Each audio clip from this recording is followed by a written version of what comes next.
노아의 홍수에 등장하는 그 노아라고 하는 인물의 이름이 처음으로 성경에 등장하는 장면은 창세기 5장의 말씀입니다. 창세기 5장에는 아담의 족보, 아담의 후손들의 계보가 쭉 기록이 되고 있는데 그 가운데에 노아라고 하는 인물이 처음으로 등장을 하지요. 아담에게 두 아들이 있었는데 가인과 아벨이라. 가인이 아벨을 쳐 죽이고 인류 첫 번째의 살인죄 죄인이 되지 않습니까? 하나님께서 아벨 대신에 그 아담의 가정에 또 하나의 아들을 주셨는데 그 이름이 셋이라고 하는 이름이었습니다.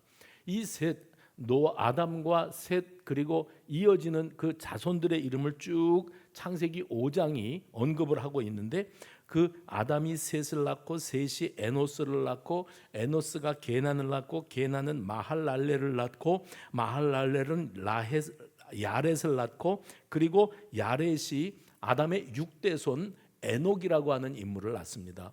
에녹이라는 인물은 아마 여러분도 잘 기억하시는 것처럼 인류 최초로 죽음을 경험하지 않고 하나님께 들리워 올라갔던 사람이었다. 그 사람은 하나님과 동행하는 인물이었다 하는 것을 우리가 기억을 합니다. 그리고 그 유명한 에녹이 무두셀라를 낳습니다. 무두셀라는 또 왜 유명하지요?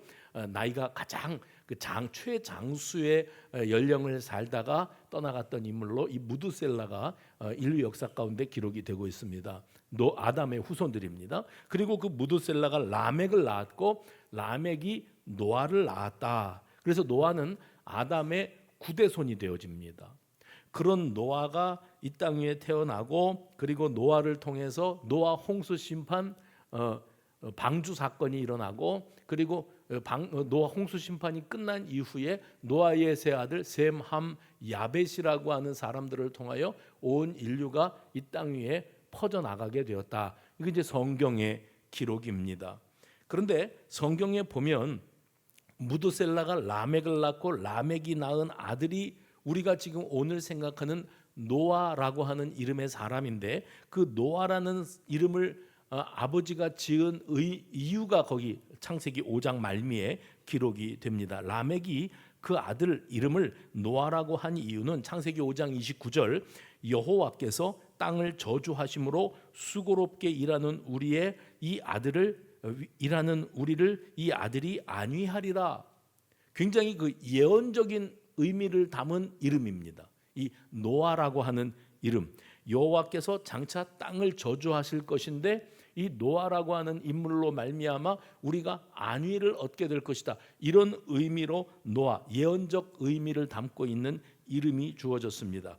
그리고 노아의 후손이 셈, 함, 야벳인데 창세기 5장에서 이어지는 창세기 6장에 들어가면 6장은 이렇게 시작을 합니다. 사람이 땅 위에 번성하기 시작할 때에 그들에게서 딸들이 나니 하나님의 아들들이 사람의 딸들의 아름다움을 보고 그 다음에 자기들이 좋아하는 모든 여자를 아내로 삼는지라. 자기들이 좋아하는 모든 여자를 아내로 삼는지라라는 이 자기들이 좋아하는 이라는 말은 곧 뭘 뜻하는가 하면 하고 싶은 대로 했다는 거예요. 인간이 동물적인 본능을 다 가지고 있습니다. 식욕이 있고 성욕이 있고 욕망들이 있단 말이죠. 근데 동물은 이 욕망을 절제가 안 됩니다. 그러니까 본능을 따라서 하고픈 대로 하고 살아가는 것을 동물이라 그래요. 사람들이 인간의 탈을 쓰고서 짐승만도 못한 인간이라는 소리를 듣는 인간이 어떤 사람인가 하면 충실한 거예요. 동물적 본능에 충실하게 사는 사람. 어떤 사람입니까? 하고픈 대로 하고 사는 사람. 내 마음에 이래도 되겠다 싶으면 그냥 일 저지르고 마는 그런 사람들이 이 땅 위에 널리 퍼져나가게 되었는데 세상에 아담의 후손들 가운데 하나님께서 이 땅 위에 조성하신 그 인류가 자기들이 좋아하는 대로 자기들이 하고픈 대로 하고 살았다는 것은 곧 뭐를 뜻하는가 하면 하나님의 영향력, 하나님의 통치권에서 벗어나려고 한다는 거예요. 하나님을 등지고도 얼마든지 살아갈 수 있다고 여기는 부류의 인간들이 이 땅 위에 나타나기 시작했고 걷잡을 수 없이 많은 인류가 자기들이 하고픈 대로 하고 살아가는 그런 모습으로 변질되어 가기 시작했다는 겁니다. 인간 타락의 첫걸음이 바로 여기에서부터 시작이 됩니다. 사람들이 자기들의 눈으로 보고 자기들이 좋아하는 대로 결정했다. 하고픈 대로 하고 살았다. 이렇게 적시가 되어 있습니다. 그리고 창세기 6장에서 하나님은 자기들이 좋아하는 모든 것을 취하는 결정을 서슴없이 내리는 그들을 바라보면서 탄식하셨어요. 사람의 죄악이 세상에 가득함과 6장 5절입니다. 세상에 가득함과 그의 마음으로 생각하는 모든 계획이 항상 어때요? 악하다. 생각하는 거, 계획하는 거, 판단하고 결정하고 실천에 옮기는 모든 것들이 다 못됐어요. 악하기 그지없는 그런 모습이었기 때문에 하나님이 창세기 6장 7절 창조하신 피조 세계를 쓸어버리기로 하셨다. 하나님이 만들어 놓으신 세계인데 오염되고 변질되고 타락하고 하나님을 등지고 하나님으로부터 멀어지고 자기들 하고픈 대로 하고 살고 하나님의 통치를 받을 생각이 없어 보이는 저들을 하나님께서 내가 너희들을 쓸어버리겠다. 이 지구상에서 멸하겠다고 결심을 하십니다. 그리고 거기에 하나님이 이제 세상을 다 멸하시겠구나 하는 그 참에 하나님이 한마디를 더 하세요. 6장 8절 그러나 노아는 여호와께 은혜를 입었더라. 마치 아담과 하와가 범죄해서 선악과를 먹고 에덴 동산에서 쫓겨나는데 쫓겨났으면 쫓겨나는 것으로 끝이지 않습니까? 그런데 여호와께서 그들을 위하여 가죽옷을 지어 입히시더라. 그러니까 하나님께서 뭔가 여지를 남겨두고 계세요. 이게 우리를 포기할 수 없으신 하나님의 그 한량 없으신 사랑과 은혜라고 하는 사실을 기억하시기를 바랍니다. 다 쓸어버리리라. 그러면 그 다 쓸어버리는 대상에는 당연히 노아도 포함됐어야 합니다. 왜냐하면 이 세상이 그만큼 오염되어 있었기 때문입니다. 그런데 여호와 하나님이 노아에게는 특별한 은혜를 베푸셨고 노아는 하나님의 특별한 은혜를 입었더라라고 성경이 이어지고 있는 것을 봅니다. 그러면 하나님은 왜 다 쓸어버리시면 다 쓸어버리시지 왜 노아는 남겨놓으셨을까? 노아에게는 은혜를 베푸셨을까? 그 이유가 창세기 6장 9절에 이렇게 기록됩니다. 노아는 의인이요 당대의 완전한 자라. 그는 하나님과 어떻게 했어요? 동행하였으며. 그러니까 노아를 남기신 이유가 그에게만 특별한 은혜를 베푸신 이유가 하나님과 동행하는 사람, 그런 사람이었다라고 말을 하고 있습니다. 여기서 우리가 다시 한번 떠올려 봐야 될 인물이 있습니다. 아담의 6대손이었던 에녹이라고 하는 사람에 대해서 성경이 그가 어떻게 죽음을 맛보지 않고 하나님께로 들리워 올라가는 특혜를 받을 수가 있었는가 하는 것을 말씀할 때에 그는 하나님과 동행하는 사람이었다. 누가요? 아담의 6대손 에녹 말하는 겁니다. 그 에녹이 하나님과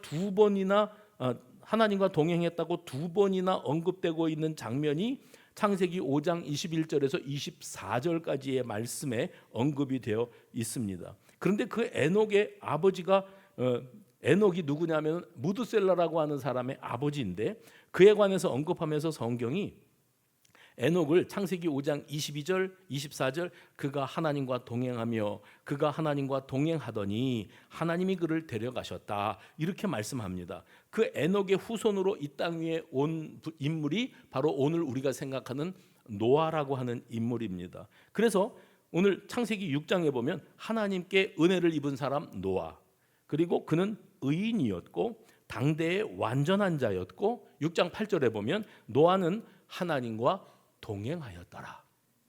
그러니까 노아도 하나님과 동행했고 그의 조상이었던 에녹도 하나님과 동행했던 그런 인물이었습니다. 우리가 성경을 이렇게 묵상하면서 고난과 시련과 연단 가운데에서 살았던 인물 하면 대표 주자가 욥 아니겠습니까? 그런데 욥기 1장 1절에 보면 그런 시련과 고난과 연단을 겪게 되는 욥을 소개합니다. 그 욥기 1장 1절에 그는 온전하고 정직하여 하나님을 경외하며 악에서 떠난 사람이었다.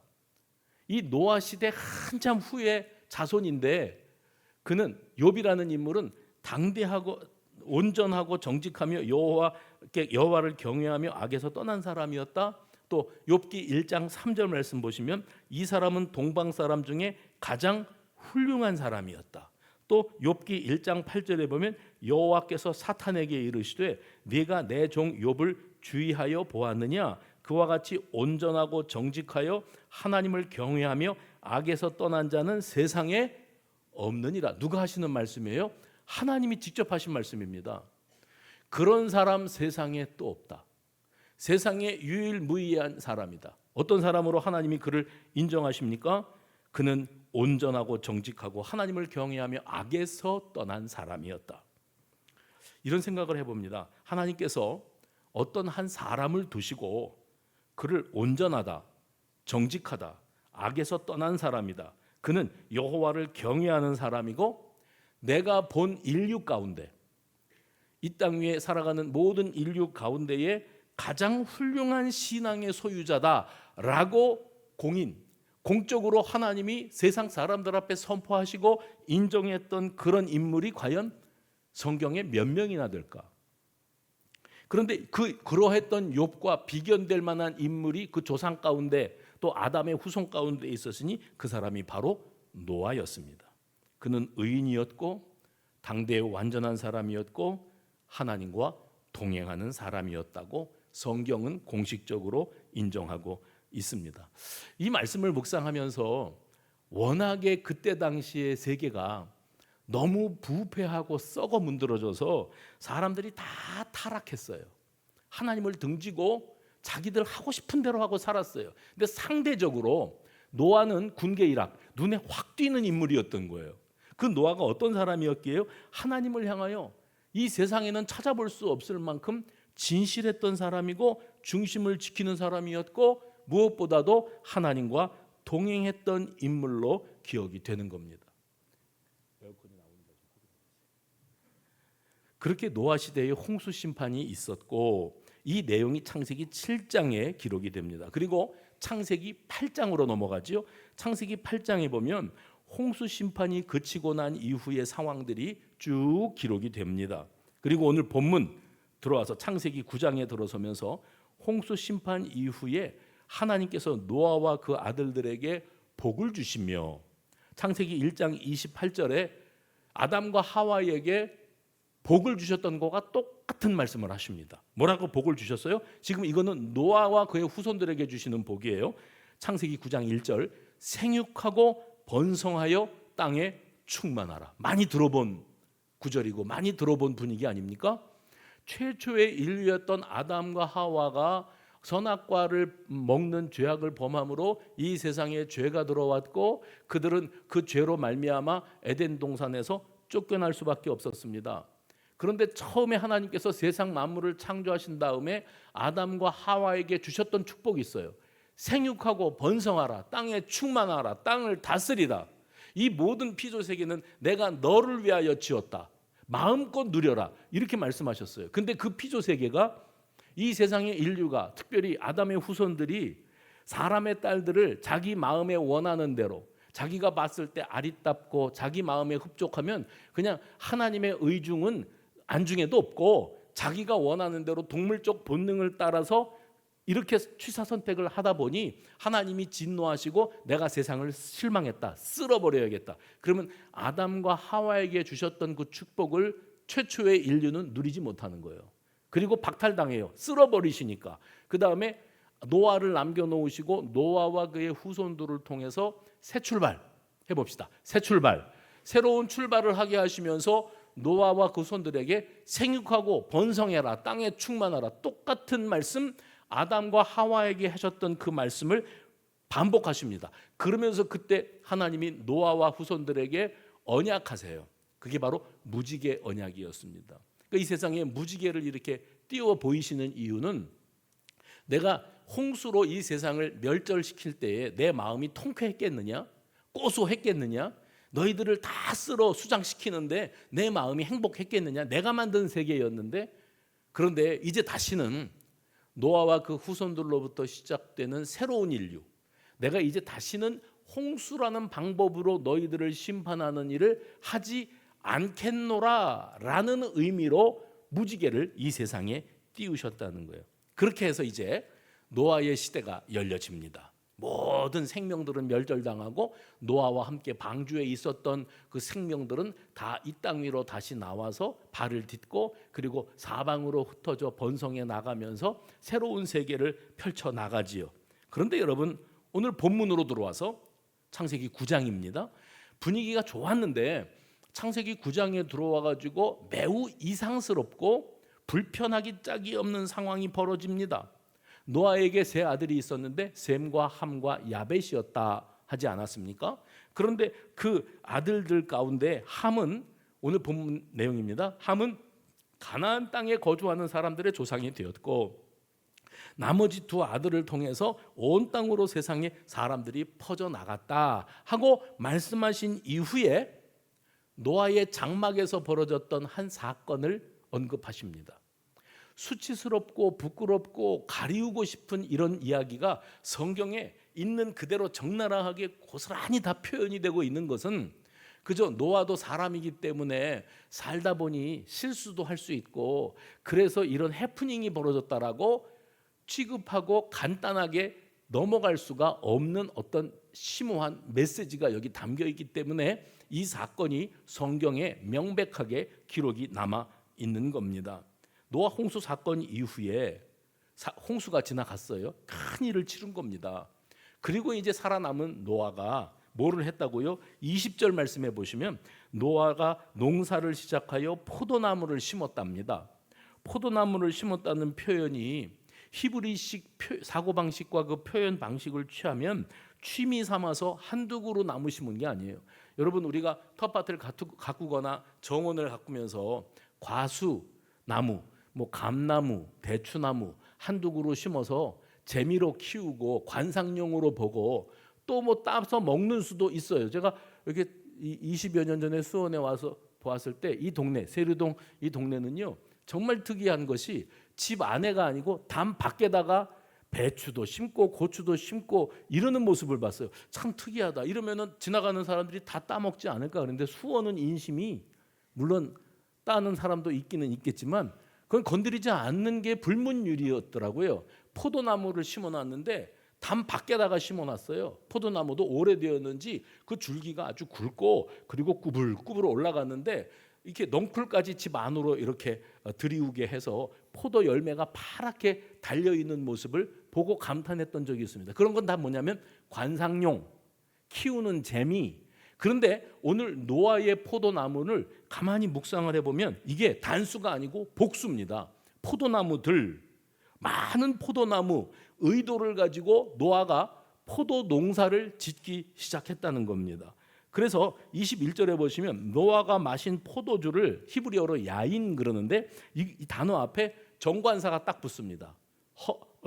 하라고 하는 정관사가 붙는데 야인, 이게 뭐냐면은 그 포도나무, 이렇게 표현을 하는 겁니다. 노아가 마신 것은 그냥 포도나무에서 나오는 포도주가 아니고 그 포도주라는 표현은 곧 뭐를 뜻하는가 하면 일상생활 속에서 늘 먹는 그겁니다. 우리는 그 밥을 먹으면 국이 없으면 밥이 잘 안 넘어가잖아요. 그래서 서양 사람들도 음식을 먹을 때 이 포도주를 꼭 곁들이는 것으로 그렇게들 되어 있더라고요. 그게 아주 자연스러운 거더라고요. 그런데 노아 시대에 노아가 포도 농사를 짓고 포도 수확을 해서 포도주를 담갔는데 그것이 나무 한두 그루로 되어지는 일이 아니고 본격적으로 어떤 의도와 목표를 가지고 포도를 키웠고 거기서 수확한 포도를 가지고 포도주를 만들어 마셨는데 그 포도주라는 것은 뭐냐면 자기의 일상생활 속에서 늘 접하는 거예요. 늘 접하는 거, 익숙한 거, 그것 없으면 안 되는 거, 마치 중독이 되어지다시피 반드시 있어야 되는 것으로 그 포도주가 지칭이 되고 있는 것을 보게 됩니다. 게다가 그것을 마시고 취하였다, 그렇게 말합니다. 이 취하여라고 하는 단어가 히브리어로 사카르라고 하는 단어를 쓰는데 이 단어는 아무 때나 쓰는 단어가 아니고 이런 술을 마시고 취했는데 단순히 취한 정도가 아니라 만취 상태, 예? 음주 측정을 하면 면허 취소입니다. 만취 상태, 우리 단어에는 이런 표현이 있더라고요. 고주망태. 무슨 소리인지 아시죠? 고주망태, 사리를 분별할 수 없을 만큼 완전히 그 이성적으로 무너져 버리고, 그리고 자기 몸 하나도 제대로 건사할 수 없을 만큼 완전히 취해져 있는 그런 상태. 근데 놀라운 것은 지금 이 만취 상태인 노아가 어떤 노아였다고요? 처음에 성경이 그 노아를 소개할 때 의인이고 당대의 완전한 사람이라고 칭함을 받았던 사람이며, 온 인류가 멸절을 당할 때 하나님의 특별한 은혜를 받아서 홍수 심판에서도 살아남았던 인물이 노아입니다. 그랬던 노아가, 해봅시다, 어쩌다가 이 지경이 되었는지, 인생의 말년이 어떻게 이렇게 한꺼번에 무절제로 무너져 버리고 말았는지, 우리는 이것을 한번 의미 있게 묵상해 볼 필요가 있다는 거예요. 왜요? 하나님의 심판이라고 하는 큰 산을 넘었습니다. 인생의 고비를 뛰어넘었어요. 그리고 그렇게 하나님의 특혜를 받을 만큼 그 사람은 괜찮은 사람이었어요. 그랬던 그가 그 엄청난 일을 다 치르고 난 다음에 하루아침에 이렇게 무너져 버리고 마는 거예요. 그 반듯했던 노아가 만취 상태로 자기 장막에 벌거벗은 채로 누워서 있는 모습, 그야말로 실망스럽기 그지없습니다. 한심합니다. 부끄럽습니다. 여러분, 노아의 인생 가운데서 절정기는 어떤 때였는가 하면, 하나님께서 그에게 방주를 지어라, 이제 세상을 쓸어버릴 계획을 하시고요, 방주를 지어라 해서 노아가 이 방주를 준비하고 짓는데 걸린 시간이 120년입니다.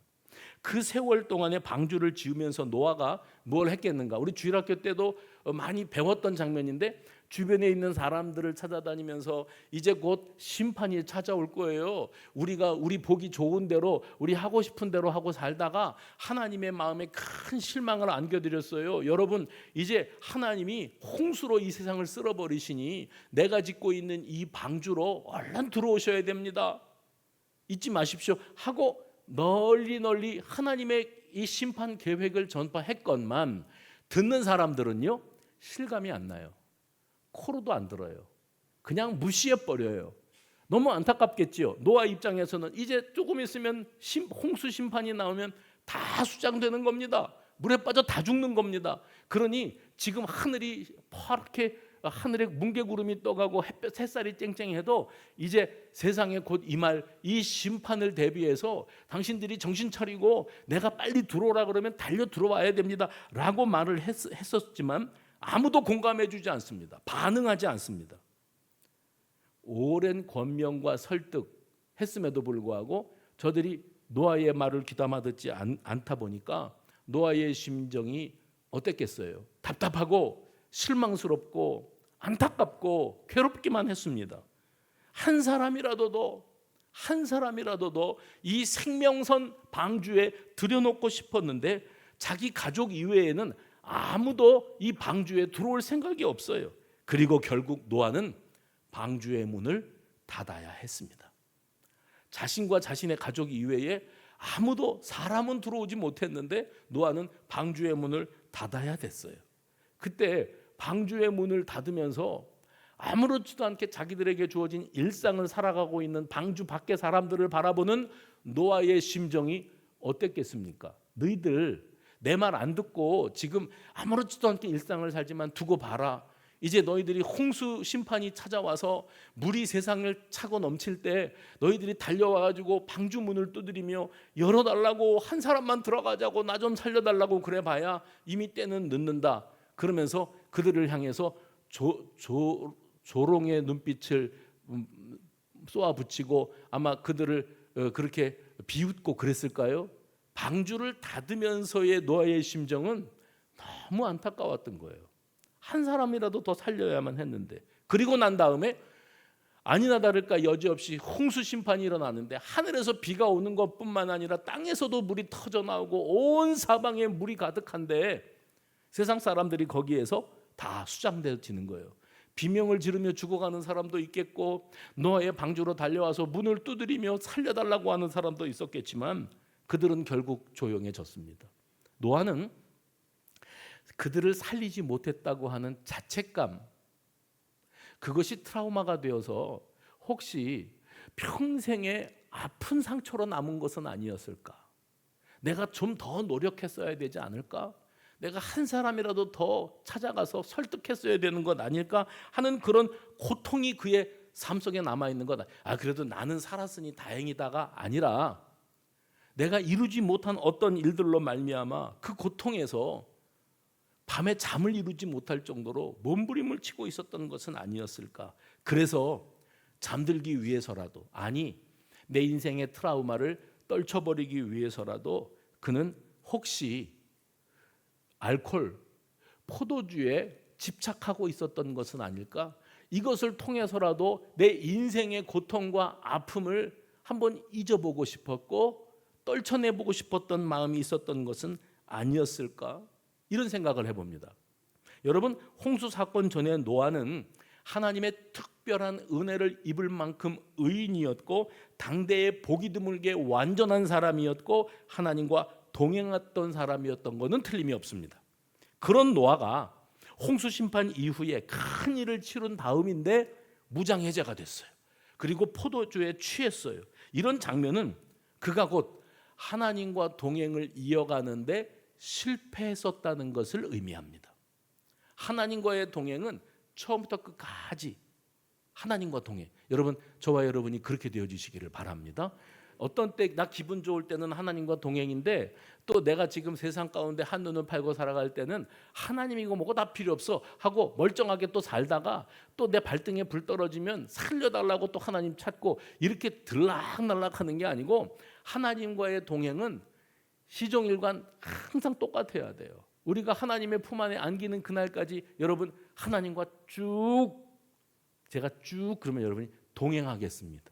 하나님과 쭉 동행하시기 바랍니다. 그게 건강한 신앙이에요. 그런데 이 땅 위에 살아가면서 노아 같은 경우 이런 경우들이 없지 않아요. 저는 생각해 봤습니다. 혹시 노아는 방주에 들어오지 못한 채 물에 빠져 죽어가는 사람들의 그 불쌍한 생명, 그 영혼들을 건져내지 못한 것에 대해서 평생에 자책하고 살지는 않았을까? 속수무책으로 물에 잠기워 죽어가는 그 사람들의 모습이 평생의 눈앞에 어른거린 것은 아니었을까? 그래서 그 고통스러운 기억을 떨쳐내기 위한 돌파구로 그는 너무도 손쉬운 선택을 한 것은 아니었을까 하는 생각을 해봅니다. 마음이 힘들고 괴로워서 지난 과거의 아픈 순간들을 잊기 위해서 하나님을 더욱 가까이 하고 하나님과의 동행을 더욱 견고히 했어야 되는데 노아는요, 인간적인 방식으로 무언가에 취하고 그 취함으로써 잊으려고 노력하고 그 방식을 통해서 혹시 스스로 무너져가고 있었던 것은 아니었을까 하는 생각을 하게 됩니다. 우리 또한 지금까지 살아온 길을 돌아보면 우리가요 평생의 죄책감이라는 게 있어요. 또 실망감이라는 게 있어요. 씻기지 않는 상처, 인생의 과오가 있어요. 내 선택이 있지 않습니까? 평생이 다 우리가 앞으로도 마찬가지고 갈림길에 섭니다. 선택의 갈림길에 섰을 때 인류 최초의 사람들이 어떻게 했는가 하면 자기 마음에 원하는 대로 사사시대 자기 소견에 오른 대로 이러면 되겠다, 이래도 괜찮겠다, 누구 맘대로요? 자기 생각을 의지하고 하나님의 뜻을 도외시한 채로 선뜻 내 인간적인 판단으로 무엇인가를 결정했을 때 밀려드는 실망감, 후회 막심, 그런 인생들이라는 것을 우리가 부인할 수가 없습니다. 우리는 항상 옳은 선택만 하고 살아왔습니까? 지금 돌아보니 아차 그때 그게 아니었는데 그렇게 하면 안 되는 거였는데 했는데 이미 엎질러진 물이 있지 않습니까? 그러면 그게 상처가 돼요. 후회가 됩니다. 이걸 잊기 위해서 얼마나 몸부림을 쳐봅니까? 저는 그래서 목회를 하면서 성도들 가운데 아픈 과거로 말미암아 우울감에서 헤어나오지를 못하는 분들을 봐요. 우리 주변에 참 많습니다. 아픈 과거로 말미암아 우울감에 빠져서 살 수밖에 없고 자책감, 내가 왜 그랬을까? 왜 그랬을까? 후회 막심, 그리고 자기 연민까지 갑니다. 자신은 피해자고 자신은 불쌍한 사람이고 자기 연민의 자리에까지 이르는 그런 사람들을 봐요. 그들이 그 고통스러운 그 시간들을 떨쳐내고 잊기 위해서 선택하는 것이 하나님께로 더욱 가까이, 하나님과의 동행이 아니고 간단하게 노아와 같이 포도주, 내가 이걸 먹고 만취해버리면 혹시 세상 만사 다 잊어버리는 것은 아닐까 하는 그런 어리석은 선택을 하고 있지는 않을까 생각을 해봤어요. 식당에 가서 교육자님들과 식사를 하는데 옆에 테이블에 한낮인데 점심시간인데 옆에 테이블에 앉은 남자 여자 어르신들이 식사를 하시는데 소주병이 두세 병이 있더라고요. 근데 제가 그랬어요. 대낮부터 웬 술? 왜 술을 먹지? 대낮인데 밤에 먹는 거 아닌가 저거? 그리고 식사를 다 마친 분이 계산을 하더니 가게 밖으로 나가요. 그러더니 거기 서가지고서는 담배를 입에 물어요. 제가 물었죠. 우리 교육자님들께. 왜 저분들은 밥을 먹으면 꼭 담배를 한 대 태워야 될까? 그러니까 누가 그러더라고요. 습관이지요, 뭐. 습관. 새벽에 제가 새벽 예배 인도하려고 엘리베이터에 타는 시간이 4시 반입니다. 4시 반. 골프 치러도 안 가는 건데 4시 반에 일어나서 엘리베이터를 딱 타면 보통 때는 누르면 1층에서부터 12층 올라와야 되는데 제가 4시 반에 엘리베이터를 타려고 하면은 항상 이게 14층에 가 있어요. 그러면 저는 또 한숨을 짓는 거예요. 저 14층 영감님이 우리 4층 사시는 분이 우리 교회 등록하셔서 여기 계실 거예요. 14층 사시는 영감님이 또 새벽에 한 대 태우시고 그리고 올라가는구나. 담배 냄새가 진동을 하는 거예요. 막 머리가 지끈지끈 아프게. 왜 저럴까? 건강에도 안 좋다는데 꼭 그 시간에 새벽 기도 가는 사람보다 더 부지런하게 담배 피러 나가서 담배를 피워야만 될까? 그게 아마도 그분은 하루를 여는 시작인가 봐요. 왜 그렇습니까? 물론 습관적인 걸 수 있겠습니다만은 보니까 제가 눈치를 보니까 스트레스를 받으면 끊었던 담배도 다시 피던걸요. 예? 너무 스트레스를 많이 받으면 끊었던 술잔도 다시 기울이더라고요. 내가 한 잔 해야지 안 되겠다고. 그게 다 뭡니까? 그걸로 해결해 보겠다는 거예요. 그걸로 잊어보겠다는 거예요. 참 딱하지 않습니까? 자기 연민, 자기 합리화, 자책감, 우울감, 떨쳐내지 못하는 나쁜 습관. 우리도 지금까지 살아온 시간들을 돌아보면 자책할 만한 일들이 있습니다. 오판을 해가지고 잘못된 선택을 했던 쓰라린 추억도 있습니다. 지금 그 대가를 치르느라고 눈물 흘리며 사는 사람들도 있습니다. 실망감, 후회 막심. 그런데 말씀 속에서 나를 찾아오시고, 아멘입니까? 말씀 속에서 나를 찾아오시고 나를 위로하시고 나를 부여잡아 주시는 그 하나님을 만나기보다 그걸 한번 잊어보겠다고 세상적인 수단을 택하는 어리석은 판단을 내리고 살지는 않았었는가를 한번 돌아보시기 바랍니다. 어떤 사람은 취미생활로, 어떤 사람은 친구들과 만나서 시간 가는 줄 모르고 쏟아내는 수다로. 그러니까 쌓이면 친구들한테 전화해서 우리 한번 만나자, 오랜만에 만나자. 만나서 뭐 해요? 회포를 푼대. 그 회포는 어떻게 푸는 거예요?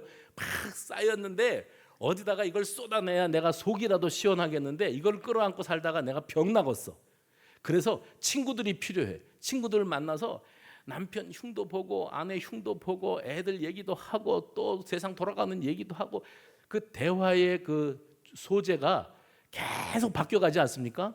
예? 부동산 얘기도 하고 건강 얘기도 하고 손주 얘기도 했다가 또 딴 얘기 했다가 옛날 얘기 했다가 계속 가지 않습니까? 그래서 시간 떠들고 회포를 풀었어요. 그리고 이제 돌아서서 집에 오는데 야, 오늘 시간 떠들었더니 속이 다 후련하다. 근데 정말 후련한 거 맞아요? 그렇게 쏟아내고 수다 떨어서 해결된 게 뭐가 있어요? 내 가슴에 응어리진 거 쏟아냄으로써 풀어낸 것 말고 해결된 게 뭐가 있냐고요. 그래서 대부분은 시큰 떠든 다음에 후회들을 하시던데요. 아이, 내가 괜한 소리를 했다. 그러지 말걸. 그러지 말걸. 그럼 뭐에 의지하는 겁니까? 회포 푸는 데 의지하는 거예요. 잠깐 스트레스 푸는 데 의지하는 거예요. 근본적인 문제 해결을 찾을 생각이 없는 거예요. 어떤 사람은 노아처럼 음주, 흡연, 도박 이런 방식을 통해서 자기의 도피처를 찾습니다. 너무 힘들고 괴로워서 어떤 사람은 핸드폰을 집착하듯이 붙잡고 살아요. 우리 가운데 대부분이 지금 그런데 여러분 주무시기 전에 핸드폰을 불 다 끄고 잠들기 전에 핸드폰을 보시는 분들 계시죠? 저한테 나는 그렇습니다 하고 윙크를 해보셔요. 손을 들라 그러면 너무 편하니까. 거의 80% 90%는 핸드폰을 보다가 잠들어요. 그런데 제가 안과도 가보니까 의사가 질색을 하는 게 그거예요. 아예 눈을 망치려고 작정을 했냐고. 그 다음에 의사가 불면증에 시달리는 이유 90%가 뭐냐면 잠들기 직전에 핸드폰 들여다보다가 잠을 자겠다고 그러는데 지금 내가 본 기사가 머릿속에 아른거려가지고 잠이 잘 안 와요. 수면 시간을 단축시키고 또 시력을 감퇴시키고 그리고 스트레스는 더 받고 근데 왜 우리는 그걸 놔버리지를 못할까요? 왜 거기에 매여서 살까요? 보니까 1시간 전에도 그걸 봤어요. 그 본 뉴스를 1시간 후에 또 보고 있어요. 왜 그러고 살아야 될까요? 그게 중독입니다. 중독. 내가 뭔가 내 삶에 습관적으로 매달리고 있는 것이 있어요. 여러분 하나님과 동행하시기 바랍니다. 그럴수록 더욱 하나님을 의지하실 수 있게 바랍니다. 제가 힌트를 한 가지 드리면 잠이 안 오면 성경을 보시라니까요. 잠이 얼마나 잘 오는지. 아니면 제 설교를 틀어놓으세요. 여기서도 자는 사람들이 제 설교 틀어놓으면 잠은 기가 막히게 잘 올 겁니다. 그러니까 헛된 세상의 것에 내가 몰두하느라고 내 건강도 해치고 내 심령이 피폐해지지 말고 오로지 위로거리를 세상 속에서 찾지 말고 주님의 위로. 하나님이 아들아 딸아 내가 너를 기다리고 있다. 내가 너에게 들려주고 싶은 말이 있어. 내가 너의 무너지는 마음을 붙잡아 주고 싶어. 너무 서러워 잘못된 선택으로 뼈아픈 눈물을 흘리고 있는 너를 아버지인 내가 한번 꼭 안아주고 싶단다. 여러분 그 하나님께로 나가야지. 뭐 수다 떤다고 해결이 됩니까? 술에 만취가 된다고 해결이 됩니까? 문제는 현대인들의 삶 속에 너무나도 손쉬운 포도주, 도피 수단이 널려 있다는 게 문제입니다. 스트레스를 해소하기 위한 돌파구, 한번 빠져들면 헤어나기가 좀처럼 쉽지 않은 중독의 요소들이 널려 있다는 거예요. 노아는 그게 뭐였다고요? 포도주였습니다. 자기 눈앞에 세상 만물이 다 물속에 잠기는 이 참혹한 현실을 보고 자기가 방주까지 지으면서 다들 들어오라고 여기서 살아남자고 했건만 그들은 다 죽어버리고 말았습니다. 노아에게 평생에 씻겨지지 않을 심각한 트라우마, 이것이 자리를 잡았어요.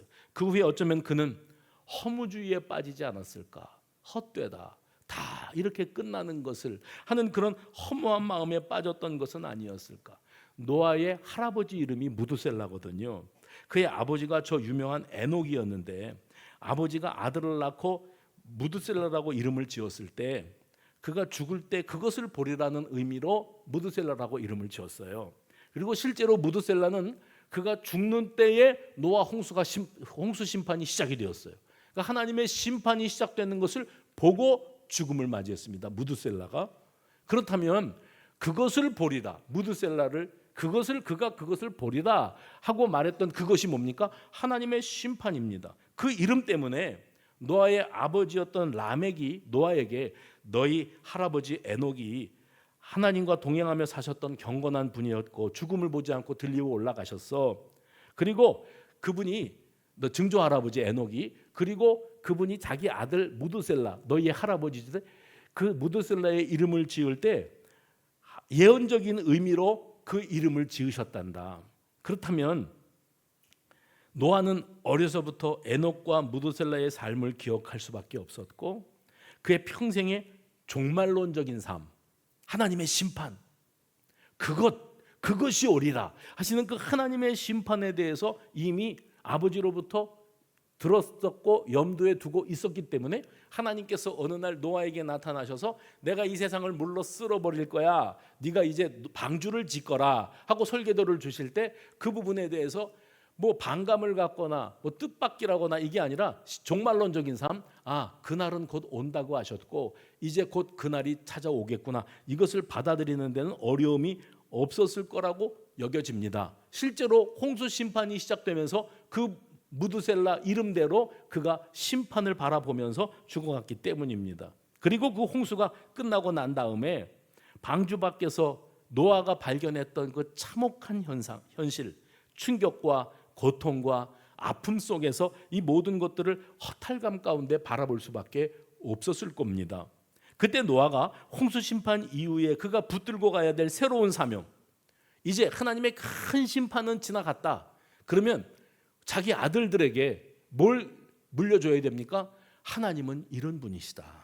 하나님의 공의와 심판이 있지 않느냐? 그러니 우리가 이제 새로운 인류로서의 이 세상에 널리 퍼져 살아갈 때 우리는 철저하게 하나님을 경외하는 신앙의 중심을 가지고 살아야만 된다고 하는 이런 교훈을 자녀들에게 물려줬어야만 했습니다. 그런데 노아의 이 흔적을 보면 자녀들에게 하나님을 경외하는 신앙을 물려주기보다는 자기 스스로의 고통과 충격에서 벗어나기 위한 돌파구 찾기에 급급했던 것을 봐요.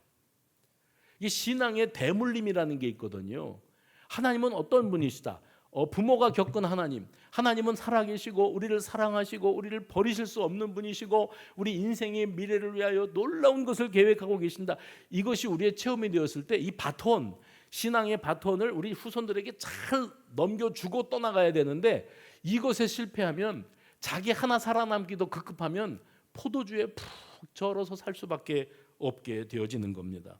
우리 그리스도인들이 사명의식을 놓치고 종말론적인 사고방식을 놓쳐버린 결과는 끔찍하기만 합니다. 그의 삶의 방향 감각을 상실하고 방황하고 자기를 위로해 줄 무언가를 찾고 헤매다가 결국은 무너지고 말더라고요. 예수 믿는 아무개가 예배는 형식적으로 변해가고 기도는 부담스럽고 힘든 시간이 되어버리고 전도라고 하는 것은 나하고는 상관이 없는 이야기가 되고 말씀을 사모하거나 소중히 여기는 것조차도 희미해져 가기만 한다면 어찌하면 좋습니까? 어떻게 이런 일이 일어나게 되는 걸까요? 그건 바로 감당하기 버거운 삶의 현실의 아픔과 고통을 하나님 앞으로 들고 나갈 생각하지 못하고 자기만의 돌파구를 찾기 위해서 헤매이고 다니다가 이런 낭패를 겪고 마는 겁니다.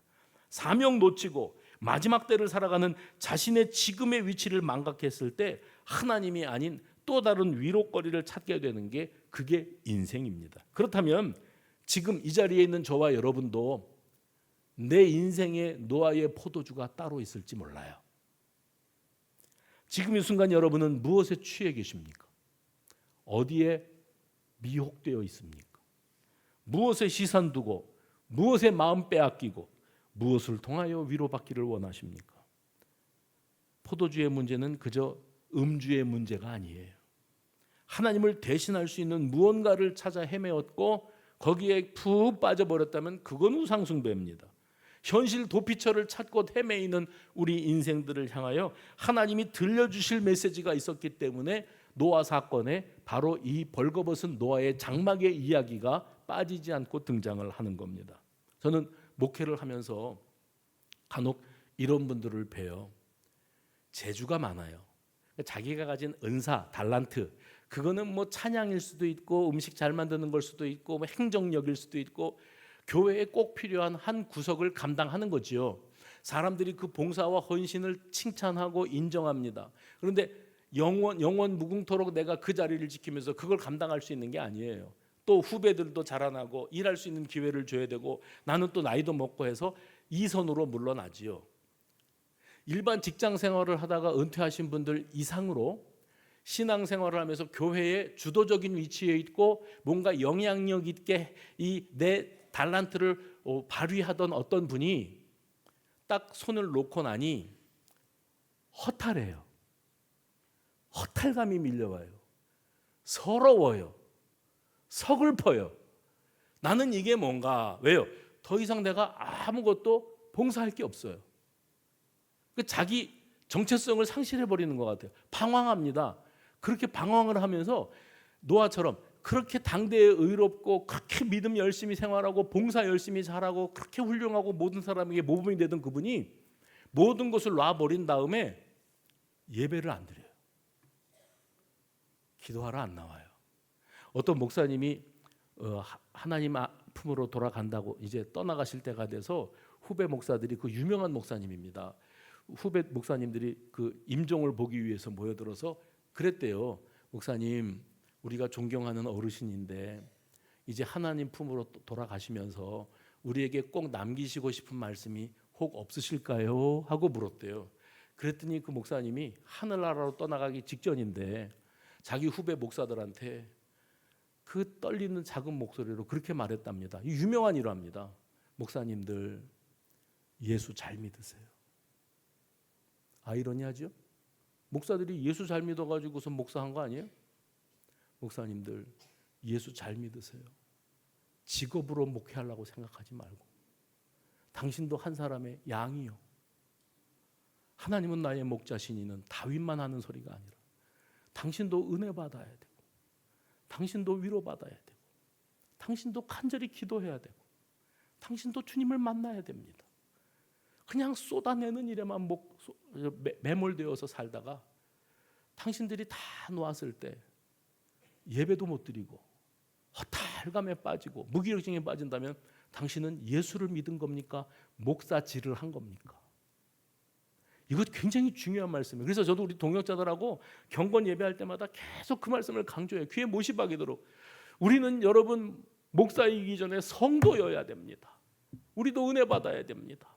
관리자가 될 생각하지 마시고 잘난 척 좀 하지 마시고 아는 척 좀 하지 마시고. 다 저한테 하는 소리였어요. 그리고 우리 은혜 받아야 됩니다. 우리도 성도입니다. 우리도 기도해야 되고 우리도 은혜 받아야 되고 우리도 말씀 받아야 됩니다. 남들이 알아주는 헌신의 자리에서 물러났을 때 허전하고 허탈하고 쓸쓸하고 서럽고 예수마저 놓아버리고 그리고요 어떻게 할 건데요? 포도주를 찾습니까? 누가 나의 위로가 되지? 누가 나를 알아주지? 예수를 만난 사람입니까? 아니면 평생을 자기 자존감, 자기 잘난 맛으로 교회 생활하면서 사람들 앞에서 정말 뻔뻔하게 그럴듯하게 비춰지는 것에만 치중하던 사람입니까? 이걸 뭐라 그러냐면 사명의식이라 그러거든요. 사명의식을 놓치면, 종말론적인 사고를 놓쳐버리면 인간에게는 포도주밖에 안 남습니다. 노아의 포도주, 그건 그 인생의 말년을 버텨주는 버팀목이었습니다. 주님 놓치면 엉뚱한 포도주가 우리의 우상이 되어서 우리 시선을 빼앗고 우리의 마음을 빼앗고 이 시대에도 오염되어 버린 노아의 장막 안에 갇혀있는 인생, 우리가 아닙니까? 노아의 장막에 들어앉아서 포도주를 마시는 일에만 열심을 내고 거기에 스스로 도취되어서 무방비 상태, 만취 상태에 살아가면서 내가 예수를 잘 믿는 줄로 알고 착각에 빠져 있는 것은 아닙니까? 우리는 기도보다는 콘텐츠로 가득한 핸드폰에 사로잡혀 살고 말씀보다는 유튜브 영상을 맹목적으로 추앙하며 세상에 왜곡된 진리에 가스라이팅 되고 있다는 사실조차도 깨닫지 못하고 오로지 거기에 매달려 있는 것은 아닙니까? 거기에 나와 있는 게 다 진리고 세상은 다 속고 있고 혹시 나 스스로 자기를 취해버리게 만들고 있지는 않습니까? 우리는 노아의 장막에서 당장 뛰쳐나와야 됩니다. 그리고 내 본분, 내 사명의 자리를 회복하는 우리 모두가 되어주시기를 주의 이름으로 축원합니다.